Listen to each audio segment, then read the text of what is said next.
আরও কিছু বিষয় হচ্ছে, আমি দেশে আসছি, রাশিয়াতে আসছি, এখন বর্তমানে ইউক্রেনে আসছি, কিন্তু রাশিয়াতে আমি আসছিলাম হচ্ছে বৈধ বিষয়, ওয়ার্ক পারমিট নিয়ে আসছিলাম একটা রাশিয়ান গভর্নমেন্ট গ্যাস কেমিক্যাল কমপ্লেক্সে। তো সেখান থেকে বের হয়ে গেছি 5 মাস পরেই, কারণ সেখানে অতিরিক্ত ঠান্ডা, -45-50 পর্যন্ত চলে যায়।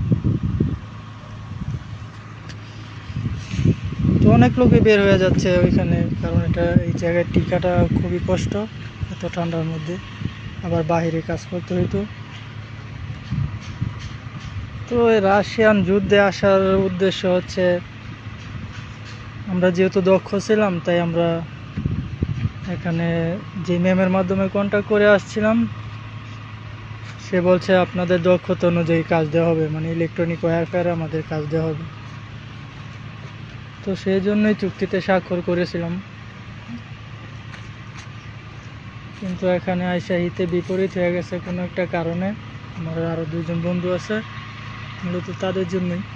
কারণ যেই ম্যামের মাধ্যমে কন্ট্যাক্ট করছে প্রথমে, ওই ম্যামের মাধ্যমে আসা হয় না, অন্য আরেকজন ম্যামের মাধ্যমে আসা হয়েছে।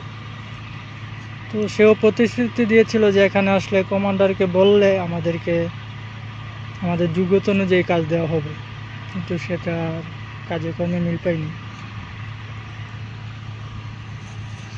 তাই যাই হোক, আয়সা যেহেতু পড়ছি,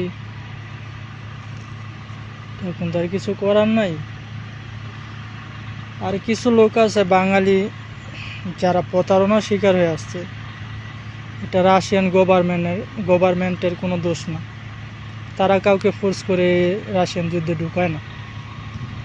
ওই দালালরা যুদ্ধে ক্যাম্পে কাজের কথা বললে তাদেরকে চুক্তি করায়।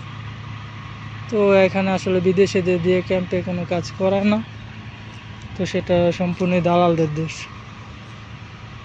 কিন্তু এইখানে এই বিষয়গুলো নিয়ে অনেকের মধ্যে একটা নিউমার আছে যে রাশিয়ায় আসলেই যুদ্ধ করতে হবে, যুদ্ধে পাঠিয়ে দেবে। এটা সম্পূর্ণই ভুল। আপনারা রাশিয়া আসেন, ইউরোপের চেয়ে অনেক ভালো হবে। ইউরোপে 1 বছর 2 বছর সময় না ঘুরে রাশিয়া আসেন, বেতনও খুব ভালো, এটা আপনাদের জন্য ভালো হবে। আর আমাকে নিয়ে লিখছেন যারা, তাদেরকে কিছু বলার নাই, এতটুকুই বলতে চাই, যেটা নিয়ে লিখবেন সেটা লেখার পরে মানুষের বিভিন্ন ধরনের কমেন্ট আসবে।